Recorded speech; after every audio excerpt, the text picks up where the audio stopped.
안녕하세요. 책 읽는 엄마입니다. 이번 책은 좁쌀 한 톨로 장가든 총각입니다.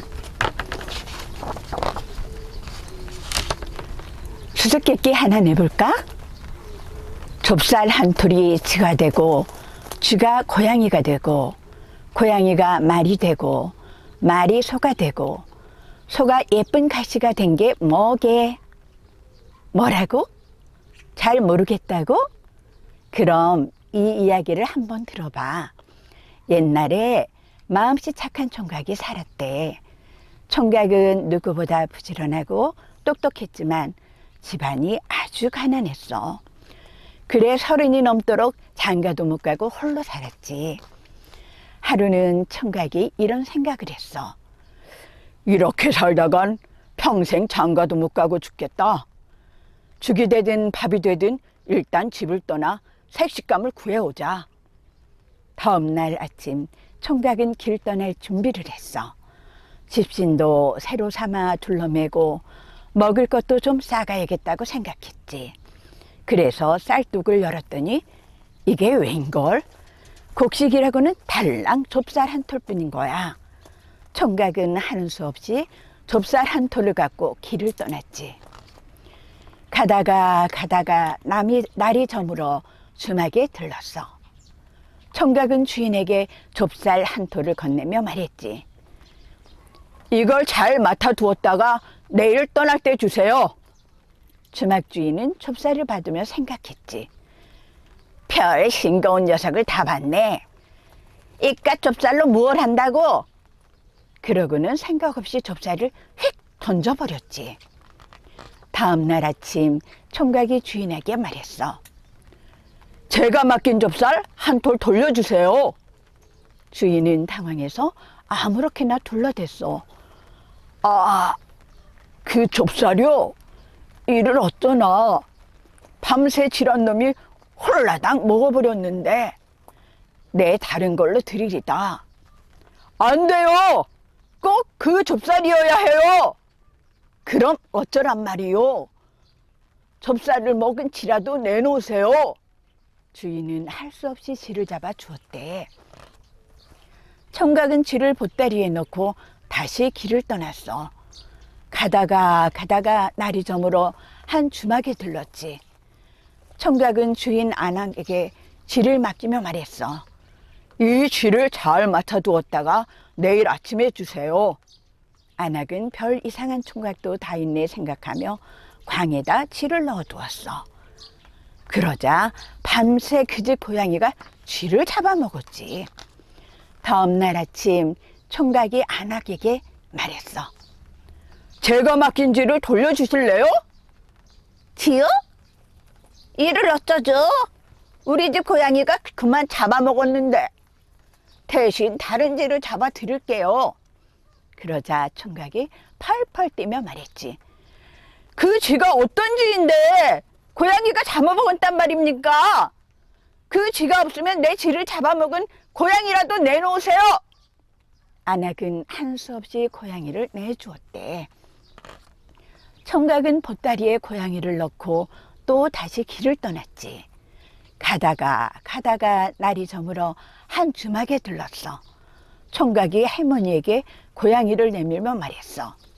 이걸 좀 맡아두었다가 내일 떠날 때 주세요. 주인 할머니는 고양이를 어디에 둘까 생각하다가 마구간에 넣었어. 그런데 고양이가 말을 보고 화들짝 놀라 발톱을 세우며 가르랑거렸어. 말은 말대로 놀라 앞발을 들고 공중대다가 고양이를 밟아기 죽였지 뭐야. 다음 날 아침 총각이 고양이를 달라고 했어. 미안해서 어쩌나. 우리 집 말이 고양이를 밟아 죽였다네. 내가 얼른 다른 고양이를 구해드리리다. 그러자 총각이 팔짝팔짝 뛰며 말했어. 그게 어떤 고양인데 밟아 주겠단 말입니까? 다른 고양이는 필요 없어요. 내 고양이를 돌려주세요. 이미 죽은 고양이를 어쩌란 말인가? 그럼 고양이를 죽인 말이라도 주세요. 할머니는 한 수 없이 말을 내주었대. 총각은 말을 타고 가다가 주막에 들러 말을 맡겼어. 주인은 말을 마구간에 묶어 놓으려 했어. 그런데 그날따라 빈 자리가 없는 거야. 주인은 할 수 없이 외양간에다 말을 넣었어. 그러자 말이 소를 보고 놀라서는 앞발을 치켜들고 힝 울어댔어. 소는 소대로 놀라 이리저리 널뛰다가 볼로 말을 받아버렸지. 다음 날 주인이 쪼르르 달려와 말했어. 아이고 죄송합니다. 사실은 저희 집 소가 말을 뿔로 받아 죽였답니다. 다른 말을 드릴 테니 그걸 갖고 가세요. 청각이 길길이 뛰며 소리쳤지. 내 말이 죽었다고요? 싫습니다. 다른 말은 안 돼요. 그럼 어떻게 하면 좋을까요?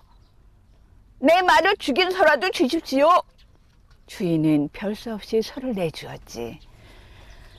총각은 소를 타고 흔들흔들 길을 떠났어. 가다 보니 어느새 한양인데 어둑어둑 날이 저무는 거야. 총각은 주막에 들러 소를 맡겼지. 주인은 소를 자기네 집 소 옆에 잘 묶어두었어. 그런데 말이야, 주인집 아들이 총각이 소를 자기네 소로 잘못 알고 장에 내다 판 거야. 다음 날 총각이 소를 달라고 하자 주인이 머리를 조아리며 사정을 이야기했어. 괜찮다면 저희 집 소를 대신 가져가세요.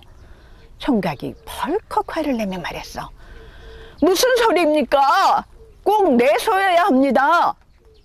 총각이 이렇게 나오니 어쩌겠어? 소를 찾으러 장에 가는 수밖에. 주인이 물어 소를 사간 곳을 알아보니 바로 정승댁인 거야. 그날이 마침 정승댁 딸 생일이라 잔치에 쓰려고 사간 거지. 총각은 곧장 정승댁으로 찾아가서 다짜고짜 소를 내놓으라고 말했어. 하인은 나가라고 밀치고 총각은 들어가겠다고 버티고 그러다 그만 몸싸움이 벌어졌지. 때마침 정승이 방에서 나오다가 이걸 보고 무슨 까닭인지 물었겠지? 총각이 이야기를 듣고 정승이 말했어. 네 사정은 잘 알겠다만 이미 먹은 소를 어쩌란 말이냐? 총각은 딱 잡아떼며 말했어. 소를 잡아먹은 사람이라도 주십시오. 정승은 기가 탁 막혔어. 그럼 내 딸을 달라는 말이냐? 정승은 허허허 헛웃음을 지으며 찬찬히 총각을 뜯어보았대. 보아하니 옷차림은 볼품없지만 말하는 폼이 야무지고 두 눈은 총명한 게 마음에 딱 드는 거야. 정승이 점잖게 말했지. 정 그렇다면 내 딸을 데려가게나. 이렇게 해서 총각은 정승이 딸과 결혼했대. 이게 바로 좁쌀 한투리의 이치가 되고 쥐가 고양이가 되고 고양이가 말이 되고 말이 소가 되고 소가 갑시가 된 이야기야. 어때? 그럴듯하지?